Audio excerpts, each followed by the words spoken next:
Hey, you guys, this is Mrs. Klein. Hashtag turn up and Mr. Creighton. We are here with your first podcast for the second half of our unit. We're going to be covering in this particular lesson, we're going to be covering the development of feudalism in Western Europe. Just like always, you guys, there's a guiding question that's going to be something you should be thinking about while you're listening to the podcast, and you should be able to answer the question when we get to the end. And it is, how well did feudalism establish order in Europe in the Middle Ages? All right, guys, we have 5 vocabulary words. Remember, these are the blue words in the textbook. They are Charlemagne, chivalry, feudalism, fief, and serf. And we start on page 53 in the textbook, and we go to page 63. So a nice round number 10. All right, you guys, here we go. The collapse of the Roman Empire in 476 CE marks the beginning of the period in Europe known as the Middle Ages. The Middle Ages begin with the fall of the Roman Empire, which had unified much of Europe for about 500 years.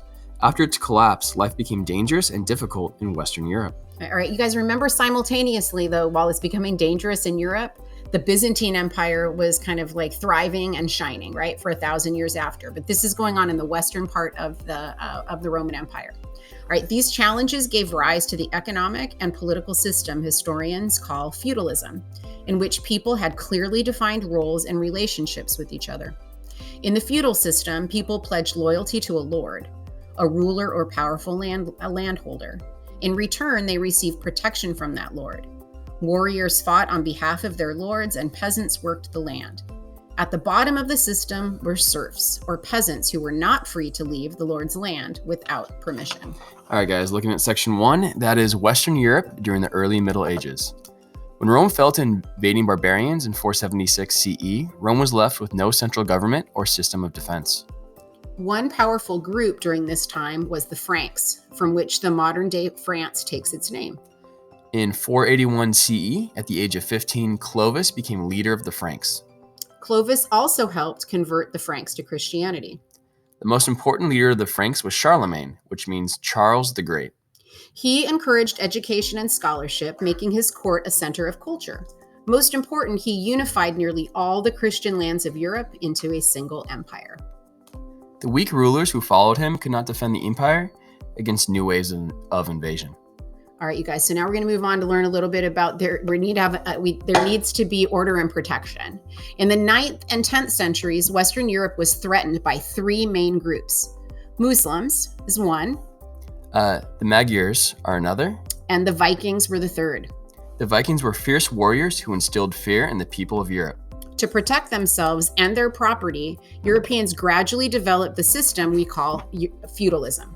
All right, so looking at section 2, feudalism, establishing order. By the High Middle Ages, about 1000 CE, Europeans had developed a system of feudalism.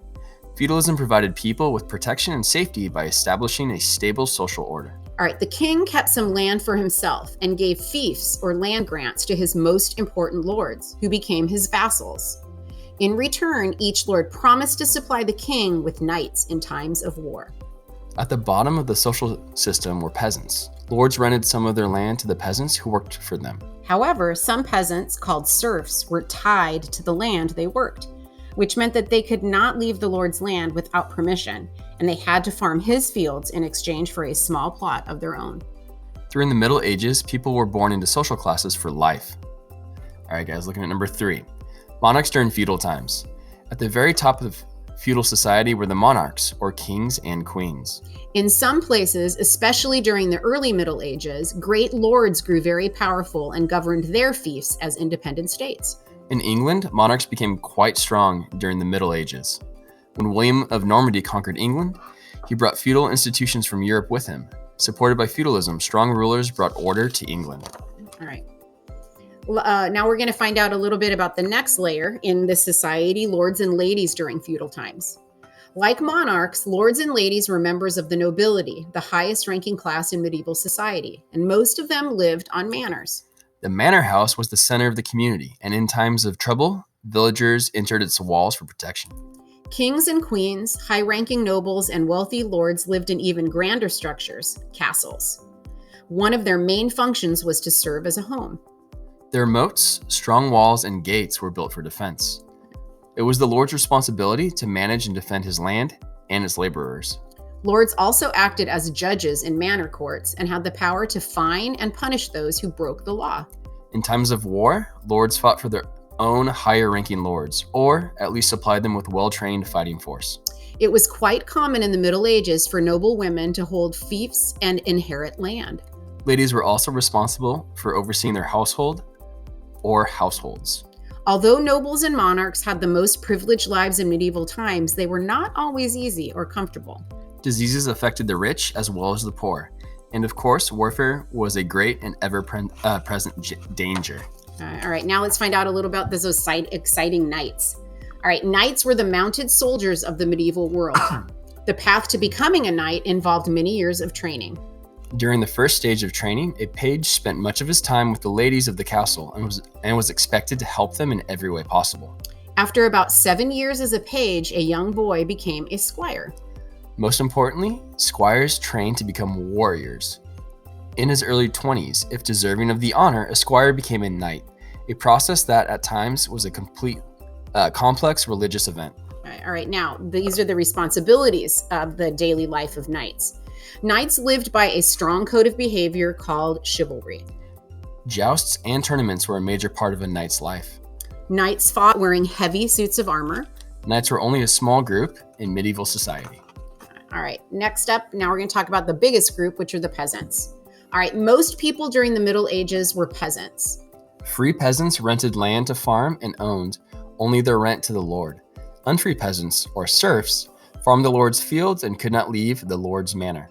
All right, most peasants raised crops and tended livestock or farm animals, but every manor also had carpenters, shoemakers, smiths, metalworkers, and other skilled workers. Along with the work they performed, peasants and serfs might owe the land numerous taxes. Most peasants lived in small, simple houses composed of 1 or 2 rooms.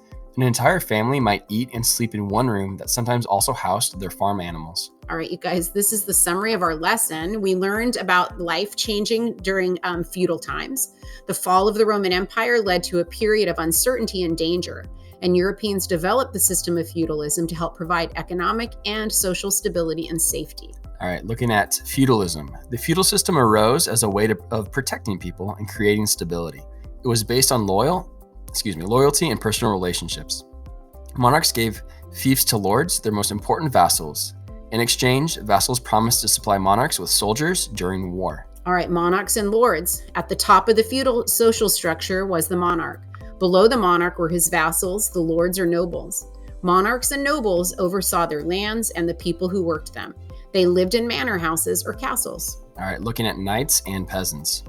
Below the lords were the knights, heavily armored warriors on horseback who provided service in war in return for land and protection.